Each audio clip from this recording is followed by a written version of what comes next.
Welcome back. आप देख रहे हैं ट्रू ब्यूटी का पार्ट नंबर 3। अब तक हमने देखा कि क्योंग पर केक गिर जाता है जिससे उसका मेकअप खराब होने लगता है। तभी सूहो वहाँ पे आ जाता है और उस पर अपना ब्लेजर डालकर उसे दूसरे बाथरूम की ओर ले जाता है। सूहो को ऐसा करते हुए सोजुन भी देखता है और सूहो और सोजुन के बीच में थोड़ी बहस हो जाती है।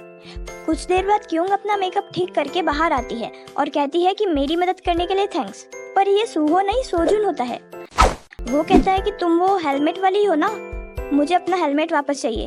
क्योंग वहाँ से भागते हुए कहती है कि वो कल लेकर आ जाएगी। क्योंग क्लास में जाती है और सोचती है कि आखिर सूहो ने उसकी हेल्प क्यों की। वो घर जाती है तभी सूहो का कॉल आता है। सूहो उसे बुक स्टोर पर बुलाता है।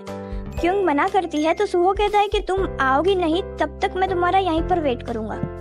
क्योंग को वहाँ जाना ही पड़ता है। सूहो उसे कॉमिक बुक देने के लिए कुछ स्नैक्स ऑफर करता है। क्योंग भी ये श्योर करती है कि सूहो उसे ना पहचाने, पर सूहो कहता है कि मेरे स्कूल में तुम्हारे जैसे दिखने वाली ही एक लड़की है। अब तो सूहो पूरी फॉर्म में है। वो क्वेश्चन पे क्वेश्चन करता रहता है। वो क्योंग से पूछता है कि तुम्हारी स्कूल का नाम क्या है। क्योंग कहती है मेरी स्कूल वो तो बहुत दूर है, तुम नहीं जानते। मैं तो वैसे भी कनाडा जाने वाली हूँ, यहाँ तो मैं मेरे ग्रैंड पेरेंट्स के साथ रहती हूँ। सूहो कहता है अच्छा तो कनाडा में कहाँ। और क्योंग की बत्ती गुल। अरे मुझे चक्कर आने लग गया। क्योंग कहती है कि मुझे तुमसे मिलकर अच्छा लगा, मैं जा रही हूँ वहाँ, तो आई थिंक अब हम कभी नहीं मिलेंगे, ओके बाय। वो जाती है तभी सूहो बोलता है कि तुम क्योंग हो, तुम्हें तो एक्टिंग भी अच्छे से नहीं आती। क्योंग कहती है कि नहीं मैं जुगल हूँ। सूहो कहता है मैंने स्कूल के फोन बुक में से क्योंग का नंबर लेकर डायल किया था और यहाँ पर तो तुम आ गई, इसको तुम कैसे एक्सप्लेन करोगी। हार नहीं मानती और वो कहती है कि हम दोनों कजिन सिस्टर्स हैं। सूहो कहता है तुम दोनों की आवाज भी सेम है। क्यों कहती है फैमिली मेंबर्स है तो आवाज भी सेम होगी ना। सूहो कहता है तो फिर तुम नहीं मानोगी। वो क्यों की तरफ बढ़ता है और उसके हेयर अनटाई करता है और उसके चश्मे निकालता है और कहता है तुम ही क्यों हो।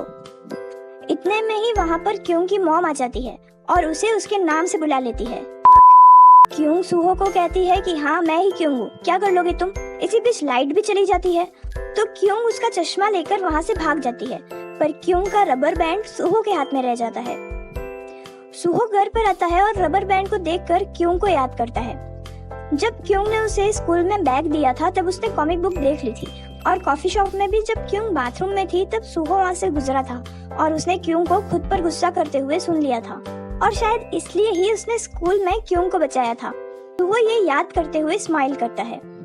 यहाँ क्यों तो अपने परेशानियों की बादल की बारिश में अपने घर पर कुछ इस तरह से पड़ी होती है। उसकी मॉम आती है तो वो कहती है कि मम्मी मैं स्कूल छोड़ दूं। मम्मी तो बिना जवाब दिए ही निकल जाती है।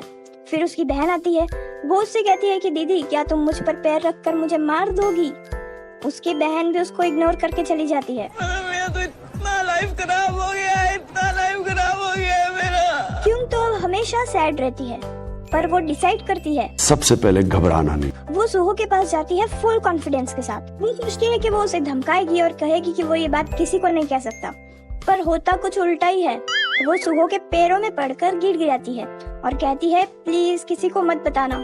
सूहो कहता है कि मैं तुम्हारी क्यों सुनूं, तुम तो झूठी हो। क्यों कहती है कि एक गलती तो भगवान भी माफ कर देता है, तुम भी माफ कर दो ना। तुम जो कहोगे वो मैं करूंगी। सूहो कहता है ये भी ठीक है। मैं तो तेरे को हरामी समझता था, तो राम निकला रे, देव मानुस निकला रे। अब से तुम वही करोगी जो मैं कहूँगा। और क्यों की बहन को क्यों का टीचर दिख जाता है। टीचर की कार खराब हो गई थी तो क्यों की बहन उसे ठीक कर देती है और टीचर कहता है कि वो इसका एहसान चुका देगा। यहाँ क्यों वो सारे काम कर देती है जो भी सूहो उसे बताता है। यहाँ पर हमें ये भी पता चलता है कि सोजिन सूहो की बचपन से फ्रेंड है और उसके पापा से उसकी ज्यादा बनती नहीं है और जब भी वो नर्वस होती है अपने हाथ पर इचिंग करना शुरू कर देती है। स्कूल में क्यों को सोजुन दिखता है, वो उससे हेलमेट मांगता है, पर क्यों तो इस बार भी हेलमेट भूल गई। वो घर आती है और उसका हेलमेट ढूंढने लगती है, पर उसे कहीं मिलता ही नहीं। तब उसका भाई उसे कहता है कि वो तो मैंने बेच दिया। और यहाँ पर वर्ल्ड वॉर 3 शुरू। और तभी आ जाती है मम्मी जी और ये हिटलर से भी ज्यादा खतरनाक है। इनका लड़ाई के बाद पनिशमेंट देने का तरीका ही अलग है।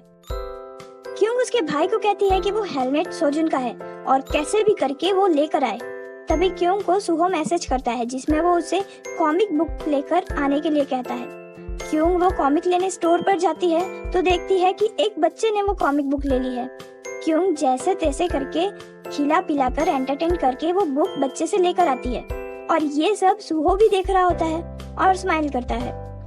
क्योंग सुहो के पास पहुंचती है और बुक देकर तुरंत ही चली जाती है, लेकिन सुहो थोड़ा डिसअपॉइंट हो जाता है क्योंकि वो शायद क्योंग के साथ थोड़ा टाइम स्पेंड करना चाहता था। नेक्स्ट डे क्योंग सोजुन को एक लेटर देती है जिसमें लिखा होता है कि उसके भाई ने वो हेलमेट बेच दिया है, लेकिन वो कैसे भी करके 1 वीक के अंदर इसे रिटर्न कर देगी। सुहो क्योंग से बहुत सारे काम करवाता है। सुहो ने क्योंग को छत पर बुलाया था। क्योंग सुहो का मैसेज देखते ही अपने फ्रेंड्स को छोड़कर जाने लगती है। इधर क्योंग छत पर पहुंचती है जहां पर सुहो तो सारी दावत लगाकर बैठा था। वो क्योंग से अपना खाना शेयर करता है। क्योंग कहती है कि तुम कितने स्मार्ट, हैंडसम और टॉप स्टूडेंट हो। ऐसा अच्छा थोड़ी लगता है कि तुम बार बार मेरे जैसों को परेशान करोगे, है ना? तो एक काम करते हैं, तुम मुझसे कोई भी एक हार्ड मिशन करवा लो और फिर इस बात को यहीं पर खत्म करो। सुहो कहता है ठीक है। क्योंग खुश हो जाती है और कहती है सच में? बताओ फिर मुझे क्या करना है। सुहो उसे स्कूल में होने वाले टैलेंट शो में पार्टिसिपेट करने को बोलता है। बेचारी क्योंग मेरे जैसी आवाज लेकर सिंगिंग ही प्रैक्टिस करती है और फिर खुद से ही कहती है तुमसे ना हो पाएगा। टैलेंट शो के लिए हो रहे ऑडिशन का दिन आता है। सभी लोग बहुत प्रैक्टिस करके आए होते हैं। क्योंग थोड़ी देर के लिए वॉशरूम में जाकर फिर से ऑडिटोरियम में आ जाती है ऑडिशन देने के लिए, जहाँ पर वो बहुत ही मस्त डांस करती है। पर फिर उसे पता चलता है कि वहाँ पर तो सारे बूढ़े टीचर्स बैठे हुए हैं, उनके अलावा कोई भी नहीं है। ऑडिशन तो कब से ही खत्म हो चुका है और यहाँ पर तो टीचर्स की कॉन्फ्रेंस चल रही थी। क्योंग एम्बैरेसमेंट में वहाँ से भाग जाती है और सुहो भी ये सब देख रहा था। सुहो घर आकर क्योंग का रबर बैंड और स्टिकर देखता है और उसे याद कर करके बस स्माइल करता रहता है। क्योंग की मॉम उसे घर पर आने पर बहुत डांटती है क्योंकि वो अपने पैसे मेकअप में बर्बाद कर रही थी। उसकी मॉम कहती है कि तुम कितना भी मेकअप कर लो, सुंदर बन जाओ, पर रहोगी तो जैसी हो वैसी ही ना। इससे अच्छा कि तुम अपना टाइम पढ़ाई में लगाओ। क्योंग अपनी मम्मी की डांट खाकर आती है कि फिर से सुहो उसे कॉमिक बुक लेकर आने के लिए कह देता है। वो बुक लेकर बारिश में सुहो के पास जा ही रही होती है कि एक आदमी से उसकी टक्कर हो जाती है और वो गिर जाती है जिससे उसे चोट लग जाती है। लेकिन वहीं वो लोग उसे अगली कहकर बहुत बुरी तरीके से बात करने लगते हैं। क्योंग सुहो के पास पहुंचती है और इन सब का गुस्सा सुहो पर निकालती है। वो कहती है कि तुम मुझे अपने नौकर की तरह ट्रीट कर रहे हो। हाँ, मैंने कहा था कि मैं कुछ भी करने को तैयार हूँ, पर तुम मेरी वीकनेस का यूज कर रहे हो। तुम उस स्कूल में बुली करने वाले लोगों से कम नहीं हो, तुम भी उनकी तरह ही हो। मैं अगली हूँ, इसमें मेरी क्या गलती है? क्योंग रोने लगती है। सुहो अपना जैकेट उसे देता है और उसे वेट करने के लिए कहकर मेडिसिन लेने चला जाता है। सोजुन उसे देख लेता है। सुहो क्योंग को दवाई लगाता है और ये सब सोजुन भी देख रहा था। नेक्स्ट डे स्कूल में क्योंग सुहो के सामने स्माइल करती है और यहाँ भी सोजुन इन्हें देख लेता है और उसे अच्छा नहीं लगता। वो सुहो के पास आकर कहता है कि तुम अपने दोस्त को जान से मार देने के बाद भी काफी खुश नजर आ रहे हो। ऐसा कहकर सोजुन क्योंग के पास जाकर बैठ जाता है। सुहो को इस बात पर बहुत गुस्सा आता है और वो सोजुन का कॉलर पकड़ लेता है और यहीं पर इस एपिसोड का एंड होता है। Thank you so much for watching.